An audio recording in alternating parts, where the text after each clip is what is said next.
This is a photograph of Reportführer Clausen, whom I had arrested in Bad Ischl, Austria, in front of the hotel, the Golden Kreuz. What year? 1940?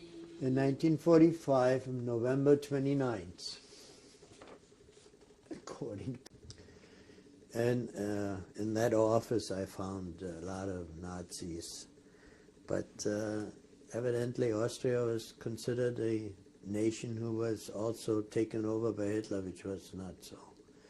I mean, they wouldn't have all the concentration camps in Austria.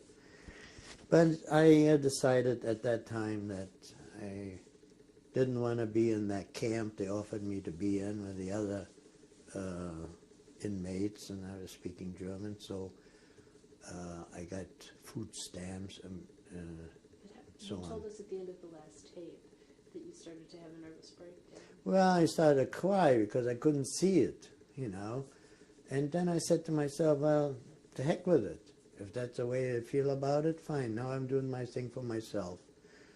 And so one day they said to me, Germans do not get cigarettes, when I got my cards.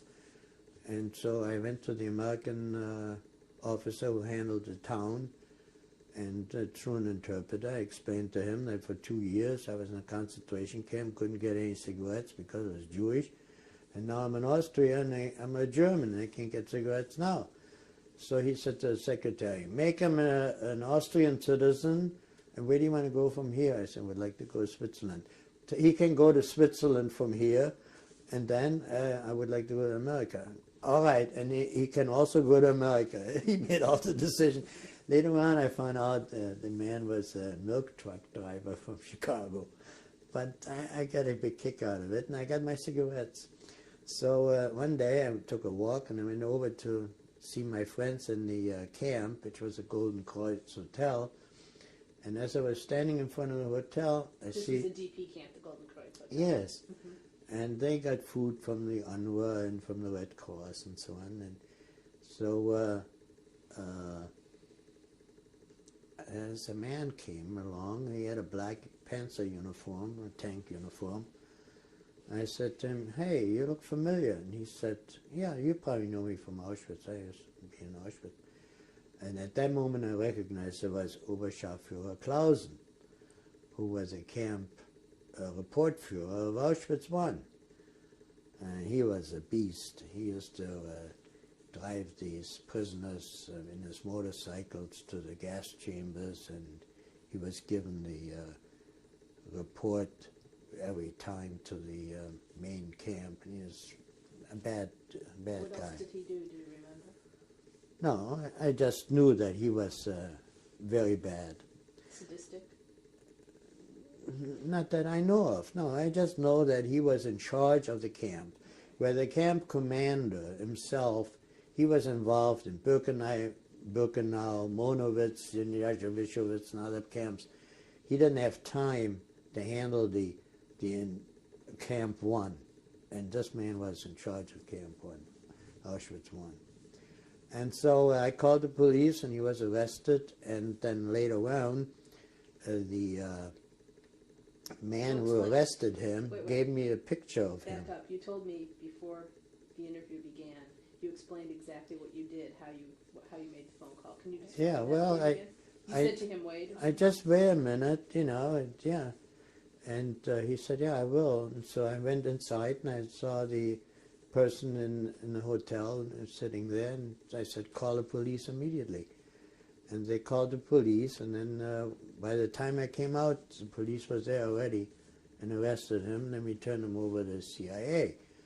And so now, a few years ago, I was thinking about him, and I got a picture of him from the man who arrested him, and from the CIA.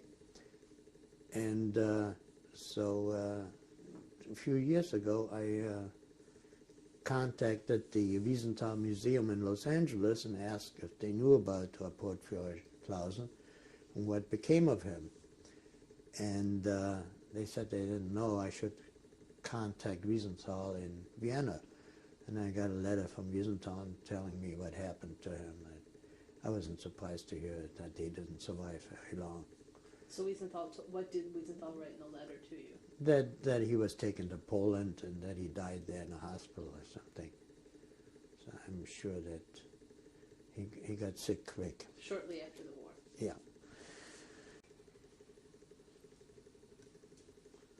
Okay. This is the hotel Golden Kreuz, where most of the inmates from concentration camps stayed, who were not Germans or Austrian. And at that place, I visited my friends on November 29th, 1945, where I met the famous Rapportführer Clausen. Bye, and anytime. In 1985, I inquired from Simon Wiesenthal what happened to Wilhelm Clausen, and he wrote me this letter saying that Clausen was died in a hospital in Krakow on February 6, 1948. So that was 3 years after I had him arrested. Yeah. All right. Do you want this here too?